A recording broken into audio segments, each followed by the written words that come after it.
Next team, Melbourne Storm. Gain, if you want to consider it that. Sean Bloor from the Tigers.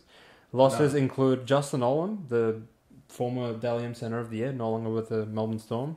Tarek Sims, they said he didn't pass the whole season, so they got rid of him. Get your mates and get out. That was fun. Tom Eisenhuth and Jaden Nicarima, which I actually shouldn't even written Where his is name. he going?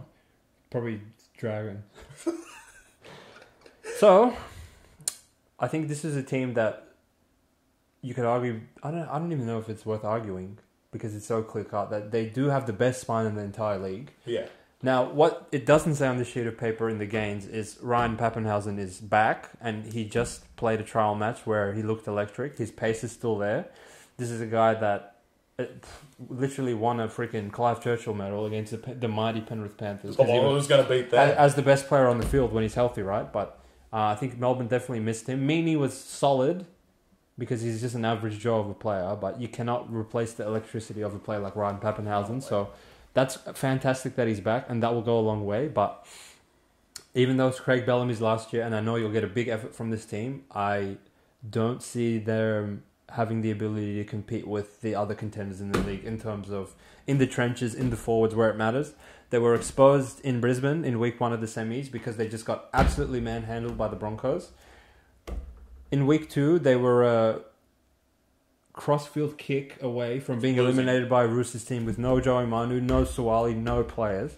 And once they did get to the preliminary final where a healthy, rested Penrith team was waiting for them, they got exposed again in the forwards and couldn't compete more than probably 15 minutes into the game, which is very unlike the Melbourne teams of old, which could hang their hat on that sort of resilience. But unfortunately, even though I like them, I don't see them being a true contender for the premiership unless they address their forwards. What do you think?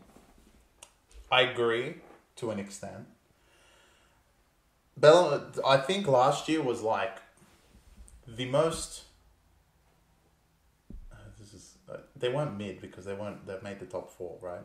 But they were just flatlining the whole year. Like I don't think there was no point of the season to be like, oh shit, Melbourne are like playing insane at the moment. It was like, oh yeah, Melbourne beat Sharks by like 30 that one game. Oh, they went to Warriors and lost, or like shit like that. And in Bellamy's last year, will they have a pulse essentially to bring the hype back to Melbourne?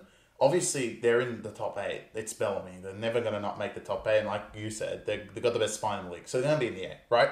Can they compete for the league? I think they have a small chance, but the forwards will let them down at the end of the day. When you're playing big packs, like Warriors, Broncos, and Penrith all have better packs.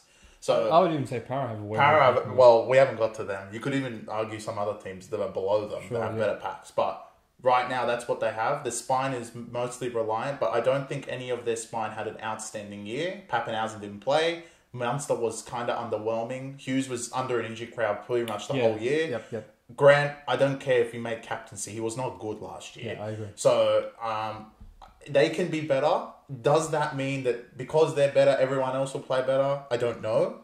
But in my opinion, they're probably just away by a forward or so. I'm surprised they didn't address it that much. Like, for someone like, I don't know, I can see some of the signings here. Like, Capewell would have been, like, really good for them. Really helped them a lot, yeah. Like, stuff like that. I think Capewell was more, I want to go to New Zealand, which someone in the comments can address why you would want to go to New Zealand. But anyway. Because he wants a premiership ring. Yeah, anyway, no, because he's got the richest other second row on the other side. The millionaire himself.